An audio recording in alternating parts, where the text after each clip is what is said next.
এই যে মেশিনটা দেখতে পাচ্ছেন, এই মেশিনটা প্রবলেম হলো, এই মেশিনটা পুরো ফুললি ডেড। আর এটা দেখতে পাচ্ছেন, এটা শার্প কোম্পানি একটা মেশিন। সো চলুন কী প্রবলেম হয়েছে সেটা আপনাদের দেখিয়ে দিচ্ছি। এই দেখতে পাচ্ছেন আমি কিন্তু প্লাগ গুঁজে দিলাম, কিন্তু দেখুন কোনো রকম কিন্তু এখানে কিন্তু লাইন নেই, অথবা লাইট জ্বলছে না, অথবা মেশিন কিন্তু একদমই পুরো ফুললি ডেড। ফার্স্টেই বললাম কিন্তু মেশিন দেখুন একদমই চলছে না, কোনো রকম কোনো লাইটও ব্লিঙ্ক করছে না। আমি রিমোট দিয়ে দিলাম, তবু কিন্তু রিমোটে কোনো রকম কাজ করলো না। সো এবারে মেশিনটা আমি চেক করে নেবো। দেখতে পাচ্ছেন পিসিবিটা দেখে নিচ্ছি, পিসিবিতে কিন্তু কোনো রকম পুরাপুরি কিছু নেই।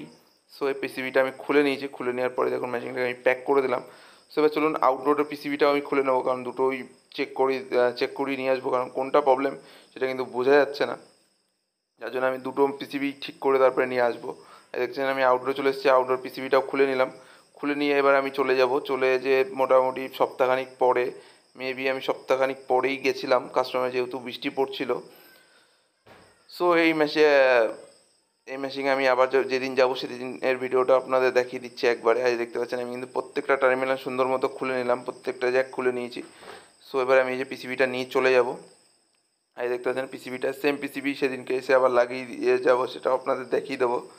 সো এই দেখতে পাচ্ছেন এবার আমি কিন্তু উপরের কভারগুলো প্রত্যেকটা কভার সুন্দর মতো লাগিয়ে দেবো, যেহেতু এটা বাইরে থাকবে। তার জন্য আমি এইটা ভালো করে প্যাক করে দেবো, কারণ বৃষ্টির জল যেন ভেতরে না যায়, যেহেতু কম্প্রেসার রয়েছে। সো পরে ইন ফিউচার প্রবলেম হলেও হতে পারে, কারণ আমি যখন মেশিনটাকে অন করব তখন কিন্তু প্রবলেম হতে পারে। আর এই দেখতে পাচ্ছেন আমি কিন্তু পিসিবি নিয়ে চলেও এসেছি, পিসিবি কিন্তু রিপেয়ার করা কমপ্লিট হয়ে গেছে, পিসিবি চলেও এসছে। আমি মেশিনটা এবার রেডি করে দেবো।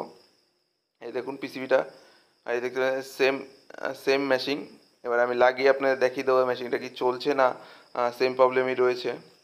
সো দেখতে পাচ্ছেন পিসিবিটাও কিন্তু একদম পুরো সেম পিসিবি, কিন্তু কোনো রকম চেঞ্জ হয় না, অথবা আপনাদের যে মাইন্ডে থাকে, আমারও ছোটোবেলায় ছিল, যে যার জন্য আপনাদের বলছি পিসিবি কিন্তু কোনো টেকনিশিয়ান যদি নিয়ে যায়, সে সেম পিসিবি যদি না লাগায় তাহলে কিন্তু মেশিন রেডি হবে না। এটাও আপনাদের বলে দিচ্ছি, ডাইরেক্টই আমি বলছি, যদি কোনো টেকনিশিয়ান আপনাদের পিসিবিটা নিয়ে যায়, সো সেম পিসিবি যদি না দেয়, সেম কোম্পানির সেম পিসিবি যদি না দেয়, তাহলে কিন্তু মেশিনটা রেডি হবে না।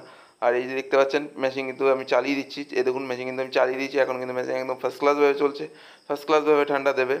যেহেতু আমি আউটডোরটা লাগাইনি এখনও, যার জন্য আমি চেক করে নিলাম। সো এই দেখুন আউটডোরটা লাগিয়ে দিয়েছি, আমি কিন্তু প্যাক করে দিয়েছি, মেশিন কিন্তু একদম ফার্স্ট ক্লাস চলছে, ফার্স্ট ক্লাসভাবে ঠান্ডা দিচ্ছে মেশিন, কিন্তু আর কোনো রকম কোনো প্রবলেম নেই। সো এবার আমি বাইরে যেও আপনাদের দেখাচ্ছি যে আউটডোরটাও চলছে। আর দেখতে পাচ্ছেন পুরো ব্লকটা একদম ফার্স্ট ক্লাসভাবে ঠান্ডা হাওয়া দিচ্ছে, আমি চিল ঠান্ডা আছে, কোনো রকম কোনো মেশিনে প্রবলেম নেই আর। আর এই দেখতে আউটডোর একদম ফার্স্ট ক্লাসভাবে চলছে, দেখুন পুরো পাইপ লাইনটা দেখুন পুরো একদম ভিজে গেছে।